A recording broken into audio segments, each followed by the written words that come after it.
আসসালামু আলাইকুম। আপনারা নিশ্চয়ই ভালো আছেন। আমিও ভালো আছি। আপনারা অবগত আছেন যে বহুকাঙ্ক্ষিত আমেরিকা এবং ইরানের মধ্যে হতে যাওয়া যে চুক্তিটি তা সম্পূর্ণ হবে খুব তাড়াতাড়ি।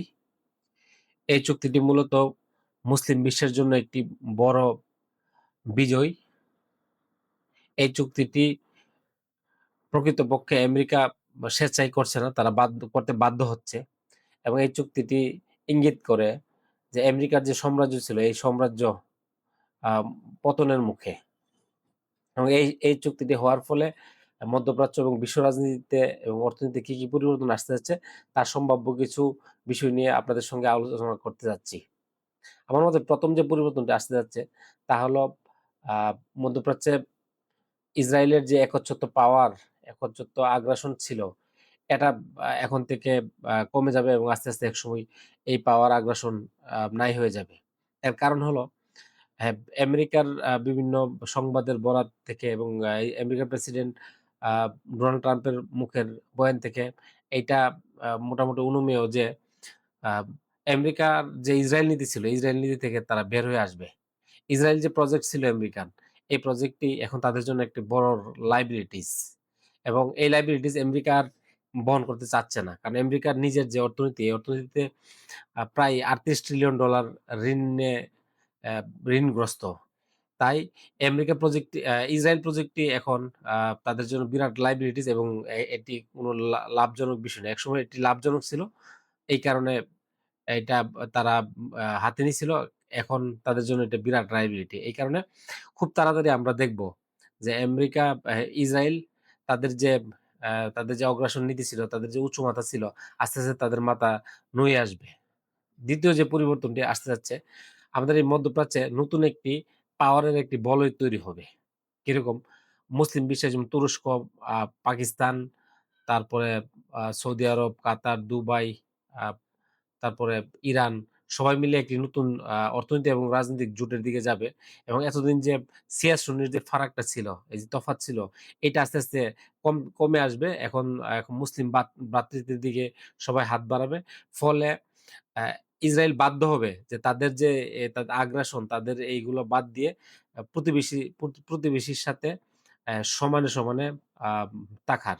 এতদিন যে তারা আগ্রাসন চালাচ্ছে এর থেকে তারা বেরিয়ে আসবে।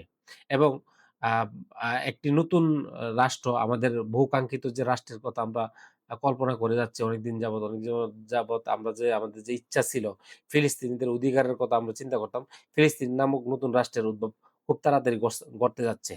এবং আরেকটা বিষয় এখানে ঘটবে। মধ্যপ্রাচ্যে আমেরিকার যে পাওয়ার, একচ্ছত্র পাওয়ার ছিল তা হ্রাস পাবে এবং আমেরিকার যে আ সামরিক ঘাঁটিগুলো ছিল, এই ঘাঁটিগুলো আস্তে, আস্তে কমতে থাকবে এবং এই ঘাঁটিগুলো যে আসলে বেশি কাজে আর ভবিষ্যতে আসতেছে না, তারা মোটামুটি টের পেয়ে গেছে। এই ঘাঁটিগুলো ক্রমান্বয়ে আস্তে, আস্তে কমতে থাকবে এবং এখানে আরেকটা উল্লেখযোগ্য বিষয় ঘটতে যাচ্ছে যেটা হলো ইরানের যে অর্থনীতিটা অনেক বড় অর্থনীতিতে পরিণত হবে এবং ফ্লারিশ করবে।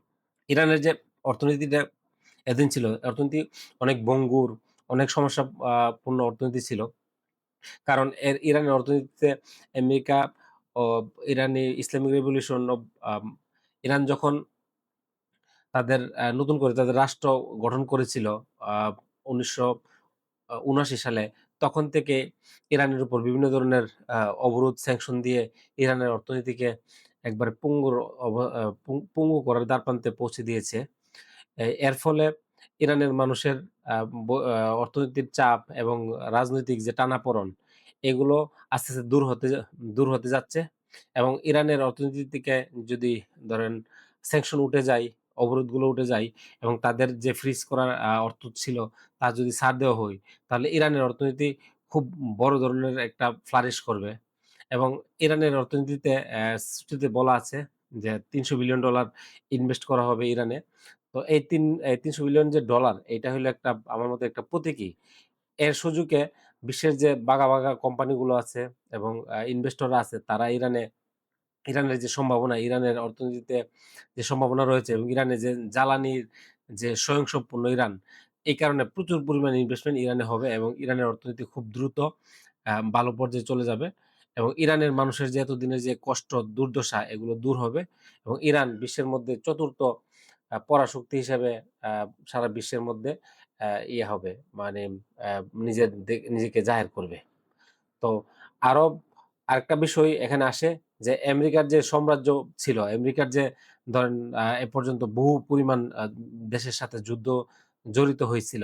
আমেরিকার কিছু যুদ্ধ বেশিরভাগ যুদ্ধ তারা পরাজিত হইছে প্রতীকী অর্থে। কিন্তু এই যে যুদ্ধটা ইরানের সাথে যে যুদ্ধটা তারা হইছে, এই যুদ্ধে হয়তো তাদের সংখ্যায় তাদের সৈনিক খুব কম মারা গেছে। কিন্তু প্রকৃতপক্ষে এখান থেকে তারা সবচেয়ে বেশি আমার মতে সবচেয়ে বেশি তারা রাজনৈতিকভাবে তারা আ মানে ক্ষতির সম্মুখীন হইছে এবং এই থেকে আসলে ইরানের এই যুদ্ধের পরাজয় থেকে আমেরিকার সাম্রাজ্যের পরাজয় শুরু হয়েছে এবং আমরা খুব অচিরেই দেখতে পাবো যে বিশ্ব রাজনীতিতে নতুন একটি শক্তির আবির্ভাব, নতুন একটি বলয়ের আবির্ভাব ঘটতে যাচ্ছে।